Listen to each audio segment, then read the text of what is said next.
Mendekati musim kemarau, pemerintah Kota Palembang lakukan langkah persiapan antisipasi dan penanggulangan potensi kebakaran hutan dan lahan.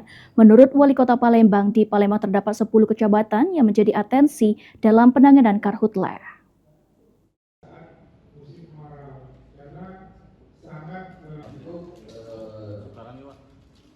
Ditemui usai rapat pada Selasa 21 April, Wali Kota Palembang Ratu Dewa mengatakan untuk antisipasi karhutla, seluruh organisasi perangkat daerah terkait diminta untuk melakukan sosialisasi dan edukasi ke masyarakat untuk tidak melakukan pembakaran lahan dan juga sampah. Lantaran jika terjadi karhutla akan dikenakan sanksi pidana. Terlebih kemarau di tahun 2026 ini akan berlangsung lebih lama sesuai data dari BMKG. Sebagai langkah penanggulangan dan antisipasi karhutla, tim terpadu akan dibentuk dari seluruh kecamatan yang melibatkan TNI, Polri, tokoh agama, tokoh masyarakat, dan lainnya.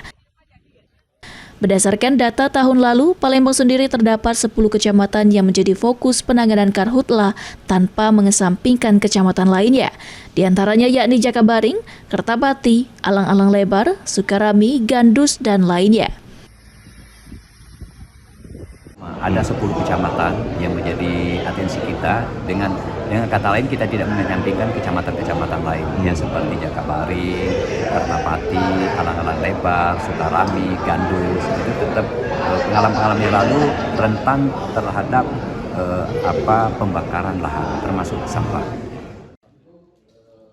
Selain antisipasi karhutla, menghadapi musim kemarau ini, Wali Kota Palembang juga meminta pihak terkait untuk mempersiapkan berbagai hal, diantaranya seperti ketersediaan air bersih. Sandi Pratama, PAL TV.